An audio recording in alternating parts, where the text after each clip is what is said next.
Officers from around the metro and across the country getting ready to pay their respects to a fallen brother. Everyone's grieving the same. Everyone is, trying to work through it the best they can. We're remembering Independence Officer Blaise Madrid-Evans, who lost his life in the line of duty.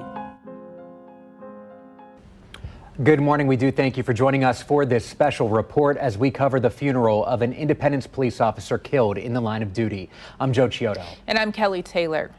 Now soon, family, friends, and fellow officers will come together at the Community of Christ Auditorium in Independence. This is what we're looking at here.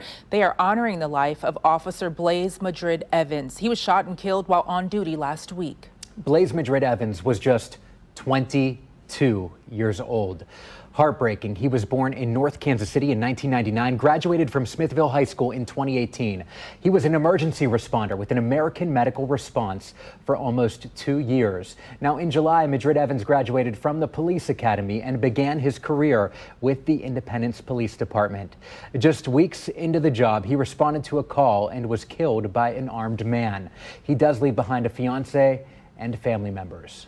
Right now, his loved ones, brothers and sisters in blue, are gathered at the Community of Christ Auditorium in Independence. The funeral starts at 11 o'clock and it's expected to last 90 minutes. Now, following it, there will be a procession to the cemetery. The public is invited to line the route and pay their respects. After leaving Community of Christ Church, Officer Madrid-Evans' casket will travel past the Independence Police Department where he worked, Van Horn High School, and then come to his final resting place at Mount Washington Cemetery. We do have team coverage along the procession route. That's right, and we do begin with Nathan Vickers. He is live right outside of Community of Christ Auditorium in Independence with the very latest. Nathan, what can you report from where you're at? Yeah, Joe and Kelly, you can see just as a glimpse of the kind of support that Officer Blaise Madrid-Evans has been receiving today. Behind me, the Independence Police Department and some of their families, as well as some other first responders, firefighters, law enforcement, they're all getting ready to head into the auditorium for the service. And as you said, that service starts at 11 o'clock. So that's coming up in about 10 minutes here. But we've seen police cars and motorcycles and uniforms from all over the area. We've seen people here from Columbia, Missouri and Springfield, Missouri. It looks like the Kansas City Police Department is here. The Kansas City, Kansas Police Department is here. We're expecting to see more of that. Law enforcement from all over the country coming in to show their support and to be a part of that procession out to Mount Washington Cemetery. So people are just sort of starting to go in there today. We're also expecting to see people coming in from Officer Madrid-Evans' hometown in Smithville, Missouri. I've talked to people who knew him up there and they wanted to come and show support here, as well as people from his school community. The school sent a representative down to attend this service today here. So you're seeing that support starting to come out. It's a very somber mood out here, but I think people really want to show that family love and give them comfort and offer them support on this difficult day. Joe? And Nathan, there's so many people there showing that support. I know you mentioned you've talked to some. I imagine a lot of them have commented on his age. Is there anything you can say that they've talked about? I mean, such a young age that he died. Yeah, Joe, and I think that is what hits the hardest, right, is the young age of that police officer. And when I talked to people who knew him, they thought of him as a kid, as a student. I mean, he had graduated high school just 4 years ago. He was working at a barbecue restaurant in Smithville, Missouri, just a few years ago. And I think that people are really sensitive to that, and they had high hopes for him because he was a dreamer and a nice young man, and this was his passion. He was pursuing his passion, and he had only gotten this far. He had just started when all of this happened. Yeah, he was just getting started, but there's such a large turnout so far already. So thank you, Nathan. We will continue our coverage with Nathan throughout the rest of the afternoon. But right now we want to get you out to Angie Racono, helping with our team coverage as well. She is joining us live from the Independence Police Department. Angie. Hi, Joe and Kelly. Obviously, just an incredibly sad day for this police department. Officer Madrid-Evans had only worked here 18 days. He had been out of the police academy for about 2 months. And you can see what they're doing here. There are flags lined all along around the police department because the funeral procession will come by here. It will stop. We believe there will be a moment of silence. You can see that the flags here are at half staff, and below the flags down low, you can see that there is a memorial for this officer. People have been leaving cards, flowers, candles. And then over next to one of the pillars as you go in, there is a sign for Officer Madrid-Evans with his picture with the end of watch date.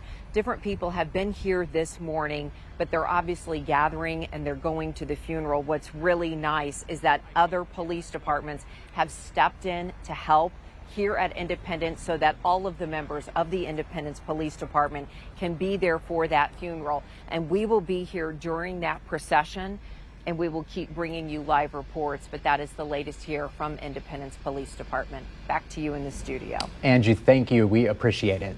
Now let's go to Carolina Cruz. She's continuing our team coverage. Carolina's live at Van Horn High School, which is on the procession route. Carolina.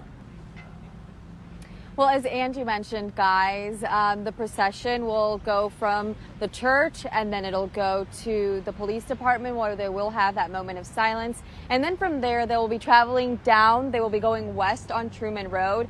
And then they will be able to hang a right here on Winter Road at Van Horn High School. This is one of kind of the places where people can come to gather to pay their final respects to Officer Blaise Madrid-Evans. And we have seen an outpouring of support from the community here in Independence and beyond. And as has been mentioned previously, other police departments have come and joined in to pay their respects as well. And something that we have seen this morning here at this intersection is police from all over Lawrence, Kansas City Police, and other, Spring Hill too, because they're going to be helping not only with attending the service and providing that emotional support for the family in blue, but also to help respond to those calls, as was mentioned, so that the Independence police officers can attend all of these services. So from this location, they will then head on over to Mount Washington Cemetery, where they will have that small graveside service. And that is a place where the public and also the family will be able to attend. Thank you, Carolina. And like you said, you're on the tail end of the procession. After they leave the high school, they're headed to Washington Cemetery, and that is where they'll have the graveside service there. There will also be a final radio call and a flyover by police and medical aircraft. And we will be covering that entire procession to show you the route as it happens. We also want to let you know today that Missouri Governor Mike Parson has ordered all flags to fly at half-staff during the funeral. The governor also provided KCTV5 a statement in that he says Officer Blaise Madrid-Evans will be remembered as a selfless individual committed to helping others. This brave officer's organ donation will extend the life of Officer Mark Priebe. Officer Madrid-Evans' final generous act is a lasting contribution to the public good. And that's because of that organ donation that you just talked about, Joe. Officer Madrid-Evans, he was an organ donor. And as the governor mentioned, he gave his kidney to Mark Priebe, who is a Springfield officer. He received that kidney. Out of all the thousands of people out there that are waiting on a kidney, that Mark was a match is truly God doing what God does. Last year, Officer Priebe was paralyzed after someone ran over him while he was on duty. He was just added to the transplant list earlier this month and was getting ready to start dialysis. They'll forever be part of our family. I think my goal is I want to be able to honor Blaise in the way I continue to live my life. Now, earlier this week, we heard from the fallen officer's family for the first time. In a statement, they say, "We would like to take a moment to thank the Independence and surrounding communities for their overwhelming love and emotional support during this incredibly difficult time." Knowing Blaise's kidney has gone to help another police officer brings us an incredible level of comfort and peace. Also, knowing many other lives are being impacted by his decision to be an organ donor helps as well. Now, if you'd like to help Officer Madrid-Evans' family, you can make a donation the next time you're at Hy-Vee. Shoppers can choose to donate at the register, and the store will match all those donations up to $10,000. All money raised will go to the Independence Police Foundation. The foundation runs through October 1st. All right, right now it is 10:56, and our coverage will continue of Officer Madrid-Evans' procession and funeral as the hours go on. Again, that is set to begin at 11. We encourage you to join us here at noon for full coverage. Now, we will be live for the salute to Officer Madrid-Evans as soon as the procession begins.